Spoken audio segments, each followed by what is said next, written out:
ambazo zinatupea ujuzi. Mbunge wa Kajiado ya Kati Elijah Memusi Ole Kanchori ametaka kuwepo kwa usimamizi mkali wa matumizi ya fedha katika kaunti ya Kajiado, akionya kuwa huu ndio wakati ambapo rasilimali za umma zinaweza kuporwa iwapo hakutakuwa na uwajibikaji. Akizungumza wakati wa hafla ya shukrani katika eneo la Purko, Ole Kanchori alisisitiza umuhimu wa taasisi husika kutekeleza wajibu wao, haswa uangalizi, ili kuhakikisha fedha za kaunti zinatumika kwa manufaa ya wananchi.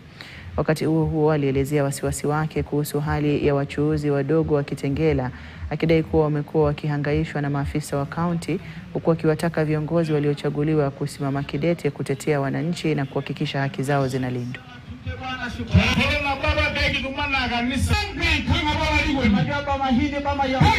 Hii ndio wakati pesa ya kaunti itabebwa na magunia ipelekwe, sababu watu wanajua wamemaliza tamu. Muwe macho ya hawa wananchi.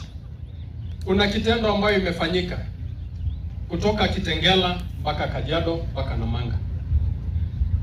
Wachuuzi wadogo wadogo, watu ambayo wanategemea riziki yao, mama wa kuchoma mahindi, mwingine anauza nguo apeleke riziki nyumbani, wamefurushwa kwa mabarabara. Hatuwezi kusema county government isifanye planning, ifanye planning, lakini ifanye planning ambayo iko na heshima na iko na utu ndani.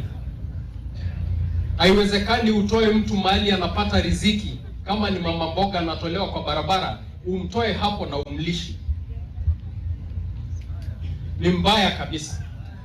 Tunakemea hilo kitendo. Shule zinafunguliwa wiki hii, hao wachuuzi hawatakuwa na uwezo wa kupeleka watoto wao shule.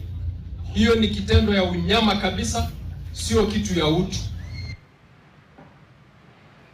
Kwa muda mrefu wakazi wa Ngamata katika wadi ya